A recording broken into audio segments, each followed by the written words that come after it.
സാബു വർഗീസാണ് അദ്ദേഹത്തെ അതിനകത്ത് ക്ഷണിക്കുന്നത്.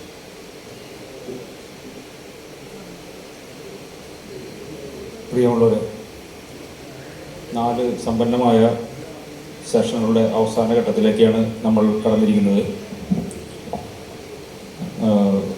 അടുത്ത സംഗീത സന്ധ്യ 6:30 ആരംഭിക്കും എന്നാണ് നമ്മൾ നിശ്ചയിച്ചിരിക്കുന്നത്. അതിലേക്ക് പെട്ടെന്ന് നടക്കുന്നതുകൊണ്ട് ഈ നന്ദി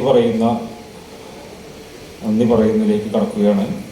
ഈ സമാപന സമ്മേളനത്തിന് സ്വാഗതം പറഞ്ഞ ശ്രീ അനിൽ പെരിക്കാട്ട്, അധ്യക്ഷത വഹിച്ച ഡോക്ടർ കാവുമ്പായി ബാലകൃഷ്ണൻ, സമാപന പ്രഖ്യാപനം നടത്തിയ ശ്രീമതി VS പ്രവിത, സമാപന പ്രഭാഷണം നടത്തിയ ഡോക്ടർ KM അനിൽ, ഉദ്ഘാടനം ചെയ്ത ഡോക്ടർ ധർമ്മരാജ് അടാട്ട്, ഇതിൻ്റെ അധ്യക്ഷതനായ ബാലകൃഷ്ണ മാഷ പേര് പറഞ്ഞു, കാവുമ്പായി ബാലകൃഷ്ണ മാഷ പേര് പറഞ്ഞു.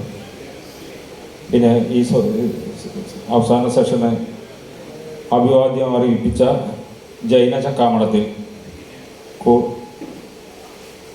അതേപോലെ അധ്യക്ഷനായിരുന്ന ഹരിദാസ് മാഷ് സമ്മാനദാനം നൽകിയത്. ഈ സമ്മാനദാനം സ്വീകരിച്ച നമ്മുടെ സമ്മാനാർഹൻ, കൂടാതെ സംസ്ഥാനത്തിൻ്റെ വിവിധ ഭാഗങ്ങളിൽ നിന്ന് മതേതരത്വത്തിൻ്റെ സവിശേഷ സാഹചര്യം മനസ്സിലാക്കി രാവിലെ മുതൽ ഇവിടെ സന്നിഹിതരായിരിക്കുന്ന ധാരാളം പേരുണ്ട്. വന്നുപോയവർ ഉണ്ട് ധാരാളം. അവരെല്ലാവരെയും ഈ അവസരത്തിൽ അവർക്ക് നന്ദി പറയുന്നു. ഈ കുടുംബസംഗമത്തിൻ്റെ നടത്തിപ്പിനായി 1 മാസത്തിലധികമായി പ്രവർത്തിച്ചുകൊണ്ടിരിക്കുന്ന ദൃശ്യരും അദൃശ്യരുമായ ധാരാളം പേരുണ്ട്. ഈ വേദിയിൽ വരാത്ത കുറേ മനുഷ്യരും കൂടി ഇതിൻ്റെ പുറകിലുണ്ട്. അവർക്ക് എല്ലാവർക്കും നന്ദി അറിയിക്കുന്നു. സാഹിത്യ അക്കാദമിക്ക് നന്ദി പറയുന്നു.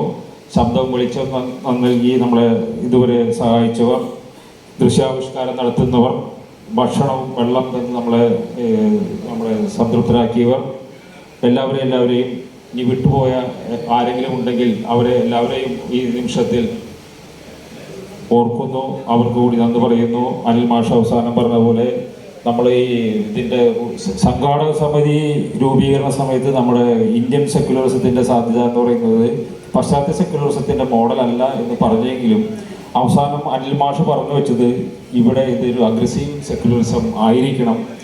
മാഷ് ഉയർത്തിപ്പിടിച്ച കൈ തളർന്നു പോകാതെ താങ്ങിപ്പിടിക്കേണ്ട ഉത്തരവാദിത്വം നമുക്കെല്ലാവർക്കും ഉണ്ട് എന്ന ബോധ്യത്തോടെ നമുക്കിന്ന് ഇവിടെ നിന്ന് പിരിയാം എന്ന് അറിയിച്ചുകൊണ്ട് ഇതിൻ്റെ എല്ലാവർക്കും ഒരിക്കൽ കൂടി നന്ദി പറഞ്ഞ് അവസാനിപ്പിക്കുന്നു. അഭിവാദ്യങ്ങൾ.